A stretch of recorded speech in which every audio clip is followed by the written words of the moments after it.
ആരായിരുന്നു സോനം വാങ്ചുക്?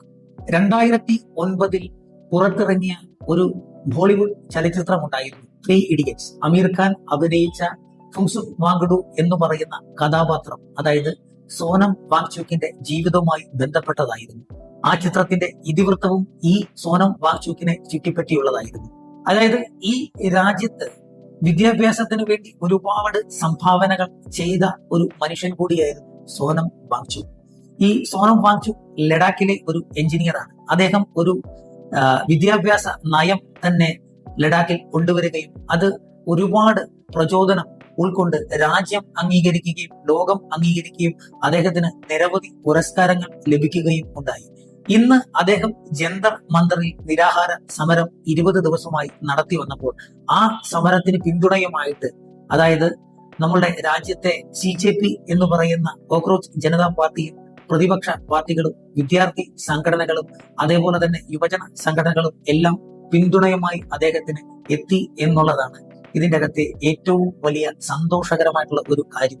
ഇതിനെ BJP നേതാക്കൾ നേരിടുന്ന ഒരു കാര്യം കൂടിയുണ്ട്. അതായത് ചൈനയുടെയും പാകിസ്ഥാന്റെയും ഒക്കെ ഫണ്ട് ഇവർ മേടിച്ചുകൊണ്ടാണ് രാജ്യവിരുദ്ധ സമരമാണെന്ന് അവർ ചിത്രീകരിക്കുമ്പോൾ ശരിക്കും ഇതൊരു രാജ്യവിരുദ്ധ സമരമാണോ എന്ന് നമ്മൾ ചിന്തിക്കേണ്ടിയിരിക്കുന്നു.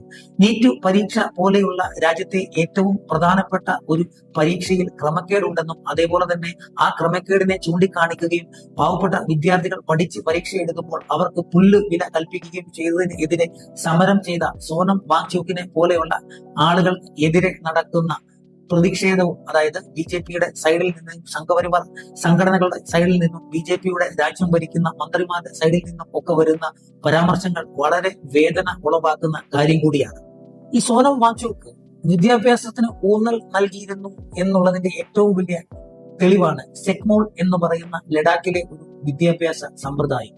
Students educational and cultural movement of Ladakh എന്നാണ് ഈ സമ്പ്രദായത്തിന്റെ പേര്. അതായത് വിദ്യാർത്ഥികൾ അറിഞ്ഞ് പഠിക്കുക എന്നുള്ളത്, അതായത് ഒരു കാര്യത്തെ വിദ്യാർത്ഥികൾ അനുഭവിച്ച് പഠിക്കുക എന്നൊക്കെ നമ്മൾ പറയത്തില്ലേ. നമ്മൾക്ക് പണ്ട് ഇവിടുത്തെ വിദ്യാഭ്യാസ നയങ്ങൾ മാറ്റി DP-EP പോലെയുള്ള സമ്പ്രദായങ്ങൾ കൊണ്ടുവന്ന അതേ രീതി തന്നെ 1988 ലഡാക്കിലെ വിദ്യാഭ്യാസ നയങ്ങൾക്ക് മാറ്റം വരുത്തുവാൻ വേണ്ടിയാണ് സെക്മോൾ എന്ന പദ്ധതി സോനം വാങ്ചുക്, അതായത് അദ്ദേഹം ഈ ഒരു പദ്ധതി നിലവിൽ കൊണ്ടുവരുന്നത്. ഇത് അദ്ദേഹം ഉദ്ദേശിച്ചതെന്ന് പറഞ്ഞു കഴിഞ്ഞാൽ പരീക്ഷണത്തിലൂടെ പ്രായോഗിക അറിവ് നൽകി വിദ്യാർത്ഥികൾക്ക് വിദ്യാഭ്യാസം നൽകുക എന്നുള്ളതായിരുന്നു. അത്തരം സംഭാവനകൾ നടത്തിയ ഒരു മനുഷ്യനെ കേവലം രാജ്യദ്രോഹിയായി